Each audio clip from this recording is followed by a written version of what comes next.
Hello बच्चों, नमस्कार। कैसे हैं आप सब लोग? उम्मीद है शानदार, जिंदाबाद, जबरदस्त होंगे और वीडियो के बाद भी शानदार रहें, ऐसी मेरी कामना है। गूगल डेटा जिससे हमने किया है कंपैरिजन, वो भी। और बच्चे ये जो नॉर्मलाइजेशन मैंने उस दिन बताया था आपको, नॉर्मलाइजेशन की मैं एक सेपरेट वीडियो बना चुका हूं। ये वही नॉर्मलाइजेशन है जो उस दिन वीडियो में बताया था। पर बच्चों, जिन बच्चों का 16 तारीख का पेपर हुआ है, सॉरी 30 तारीख का पेपर हुआ है, इसी 30 मार्च का री एग्जाम, उन बच्चों के साथ इस नॉर्मलाइजेशन में थोड़ा सा अन्याय हो जाएगा। उसका कारण है क्योंकि वो जो बच्चे हैं, अगर उनका एवरेज स्कोर निकालेंगे तो वो बच्चे ज्यादातर सीआर रीजन के ही बच्चे हैं, और सीआर रीजन में एवरेज स्कोर ज्यादा ही होता है। अब ये जो सारे एवरेज स्कोर है, कोई साउथ का बच्चा है, कोई नॉर्थ ईस्ट का बच्चा है, उनकी कट ऑफ कम जाती है, तो ये उनका भी स्कोर इसके अंदर है, तो इनका तो एवरेज वैसे ही कम आएगा। और चूंकि उसमें सीआर का बहुत सारा बच्चा है, सीआर रीजन का, वहां बच्चों के स्कोर ज्यादा होते हैं साउथ और नॉर्थ ईस्ट के मुकाबले, या मैं पंजाब, गुजरात, इनके मुकाबले बात करूं तो बच्चे, इसलिए उन बच्चों के साथ थोड़ा सा अन्याय हो जाएगा। तो मेरे ख्याल से एसएससी को इस बात का ध्यान रखना चाहिए। अगर आप एवरेज स्कोर से चीजों को देखें तो उन बच्चों को थोड़ा सा ध्यान में जरूर रखिएगा, क्योंकि वो सीआर जोन के बच्चे हैं। तो उसको हटा के अगर उन्होंने नॉर्मलाइजेशन किया और उनका अपने तरीके से, जिस तरीके से वो चाहते हैं, इन जोनों में भी सीआर का देखा, तब वो एवरेज निकालेंगे तो शायद ज्यादा बेहतर पता चल पाएगा उनको भी। ये मेरी उनसे रिक्वेस्ट है बच्चे। अब यहां पर अगर आप देख पा रहे हो, एसएससी अन्याय नहीं करेगी, ये भरोसा रखिए एसएससी के ऊपर। वो कोशिश करेगी, क्योंकि वो उनकी गलती से हुआ है री एग्जाम, तो कोशिश करेगी उन बच्चों के साथ अन्याय ना हो। तो अगर उन्होंने उस शिफ्ट को हटा के नॉर्मलाइजेशन किया, तो जो 29 पॉइंट समथिंग का नॉर्मलाइजेशन बन रहा था, वो 24 कुछ बन जाएगा। तो करीब करीब आपका 4 पॉइंट कुछ नंबर, आपका 4.5 के आसपास जो नॉर्मलाइजेशन है, वो आप कम कर लीजिए, जितना मैंने उस दिन बताया था। क्योंकि उस शिफ्ट को शायद हटाएंगे, उसकी वजह से सारी शिफ्टों में 4.5 का एक्स्ट्रा नॉर्मलाइजेशन मिल रहा था। और इतना नॉर्मलाइजेशन होना बहुत मुश्किल काम है भैया, ठीक है? क्योंकि फिर तो मार्क्स बहुत सारे बढ़ेंगे, तो फिर बहुत सारा डिस्टर्बेंस होगा। तो वो चाहेंगे कम से कम तरीके से डिस्टर्ब हो ये नॉर्मलाइजेशन। चलिए, अब मैं आगे बढ़ता हूं बच्चों। एक चीज और देखने में आई कि जो नॉर्मलाइजेशन था, मैंने पिछली बार गूगल फॉर्म भरवाया था, आज सारा कंपैरिजन करके आया हूं। सबसे अच्छी बात क्या है कि मेरे पास पिछले साल का गूगल फॉर्म भी था और एक्चुअल कट ऑफ भी थी, तो मैंने उससे भी बहुत सारा कंपैरिजन किया। मैं भी कई घंटे से इसमें लगा हुआ हूं, ठीक है? तो अगर आप देखेंगे तो 13.81 का नॉर्मलाइजेशन मैक्सिमम नॉर्मलाइजेशन था पिछली बार। वो 2022 की भर्ती उसको बोलते हैं, जो 50,000 की भर्ती थी, और ये 2024 की भर्ती उसको बोल रहे हैं। हालांकि 23 में आई है भर्ती, पर इसका नाम जीडी 2024 दे रखा है। तो भाई इसमें 24.6 का नॉर्मलाइजेशन हो रहा है।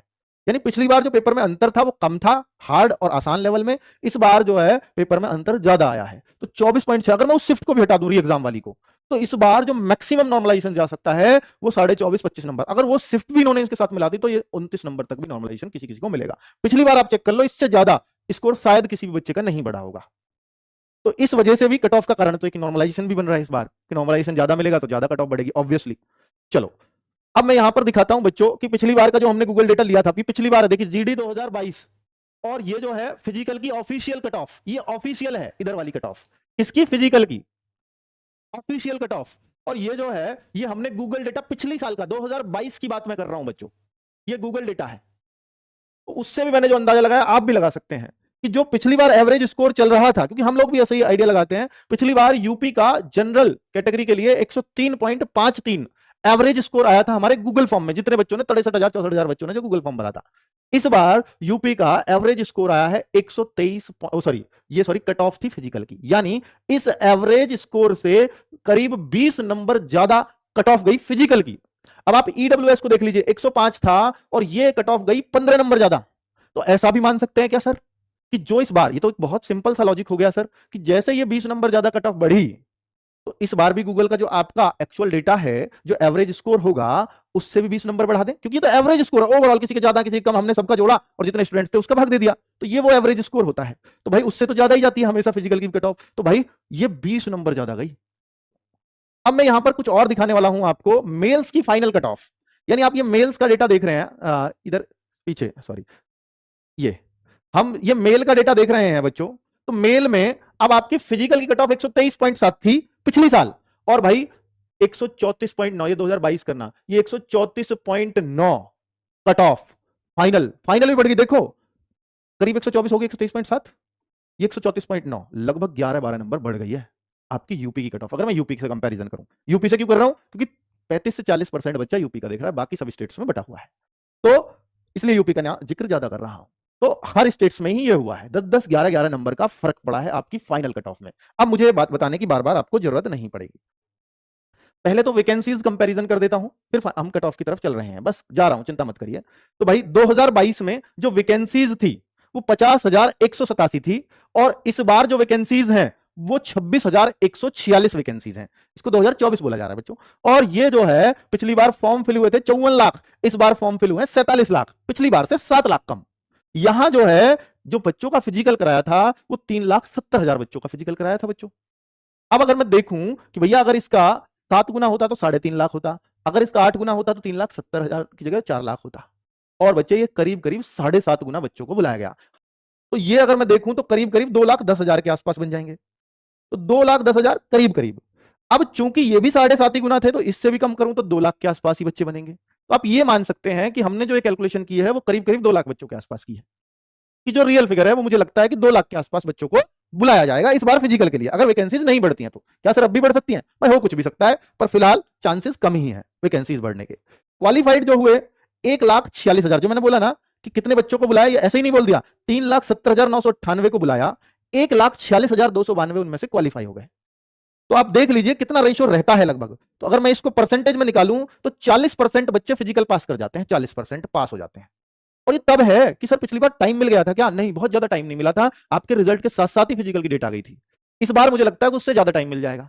तो अगर 40% भी इस बार पास हुए तो 80,000 तो फिजिकल में ही पास हो जाएंगे, अगर 2 लाख लिए तो। ठीक है, चलो हमने फिर यूपी को लेकर के, यूपी के क्योंकि ज्यादा बच्चे हैं तो यूपी को लेकर के एक और एनालिसिस निकाला। तो भाई बहुत काम किया आज पूरे दिन। तो यूपी का लेकर के एनालिसिस निकाला कि एवरेज स्कोर 2022 में 99 बैठा था यूपी के बच्चों का, इस बार 116 बैठा है। तो यूपी के बच्चों का एवरेज स्कोर इतना तगड़ा चल रहा है। स्टूडेंट काउंट 30,803 थे पिछली बार हमारे गूगल फॉर्म में, और इस बार 43,938 है। तो इस बार जो गूगल फॉर्म आए ना वो बाहर से ज्यादा आए, वरना ये दुगने से ज्यादा होने चाहिए थे, जिस हिसाब से दुगने से ज्यादा डेटा है। तो भाई ये जो है आप इसी एवरेज स्कोर से देख सकते हो, ये तो बिना नॉर्मलाइजेशन के है। हाँ, ये बिना नॉर्मलाइजेशन के है, नॉर्मलाइजेशन से तो ये और बढ़ेगा। तो भाई यहां पर तो आप ये पेपर का ही तो फर्क कहोगे, और किस लिए जो आप कह रहे हो ना कि सर पेपर इजी नहीं था, तो ये बता रहा है डेटा, मैं थोड़ी कह रहा हूं। या तो आप बच्चों की मेहनत ज्यादा कहिए। तो इस बार तो ये बच्चे, पिछली बार वैकेंसी थी 3573 यूपी के लिए, इस बार है 1735। ठीक है, आधी हो गई है। तो हाँ, तो बच्चे ये बॉर्डर नक्सल एरिया के सबकी हटा के है, ये जनरल एरिया की बात कर रहा हूं मैं, सिर्फ एसएसएफ वगैरह तो सबको हटा के। ठीक है, बाकी अब मैं आपको अपने सारे आंकड़े लगा करके ये कट ऑफ दे रहा हूं। अब चाहे आप इसमें कुछ भी मेरे लिए सोचना बच्चों, मैंने पूरा एनालिसिस किया है आपके दिए हुए डेटा के अनुसार। ठीक है, और कैसे वो मेहनत आपको दिख भी रही होगी, किन किन पॉइंट्स को ध्यान में रखा है। हरियाणा, राजस्थान और यूपी, ये 3 स्टेट्स को मैंने लगभग एक जैसा रखा है। तो 134 जनरल कैटेगरी के लिए, ईडब्ल्यूएस 130, और ये प्लस माइनस 4 कर लीजिए। और मैं फिर एक बार कह रहा हूं कि बच्चों मैं गलत भी साबित होता हूं कट ऑफ में, ऐसी बात नहीं है, हो सकता है मैं इस बार भी गलत साबित हूं। तो आप अपने फिजिकल की तैयारी कंटिन्यू करते रहना, क्योंकि नॉर्मलाइजेशन भी नहीं पता आपको कितना कितना कैसे कैसे मिलेगा, कितना मिल जाए किसी को। ये मैं आफ्टर नॉर्मलाइजेशन कह रहा हूं। ये cut off 130 plus minus 4, OBC 132 plus minus 4, SC 120 plus minus 4, ST 110 plus minus 4। ये बच्चे, ये हर स्टेट की मैंने कट ऑफ लिखने का प्रयास किया है, निकालने का प्रयास किया। दिल्ली उत्तराखंड को मैंने एक में रखा है, ये लगभग एक जैसी रहेंगी। हिमाचल, महाराष्ट्र, वेस्ट बंगाल, उड़ीसा, गुजरात, ठीक है, तो देख लीजिएगा बच्चों इन सबको। उत्तराखंड में एसटी नहीं होते तो शायद एसटी की कट ऑफ नहीं दिखेगी आपको, बाकी सब तो दिल्ली जैसी ही दिखेंगी। तो जिन स्टेट्स की हमारे पास डिमांड थी हमने उन सब की cut off, Assam and north east के स्टेट लगभग ऐसी कट ऑफ समझ लें। ये मार्क्स हैं बच्चों, अब ये क्वेश्चन समझो, आपका कुछ नहीं पता, ये मार्क्स। तो एसएससी जीडी 2024, अब देखिए हर स्टेट का कैटेगरी वाइज विभाजन करना, मेल फीमेल का अलग अलग करना मुश्किल काम तो है। तो सारी सटीक बैठेंगी इस बात की तो बिल्कुल भी गारंटी नहीं दी जा सकती, हर एक चीज करेक्ट बैठे इसकी कोई गारंटी नहीं है।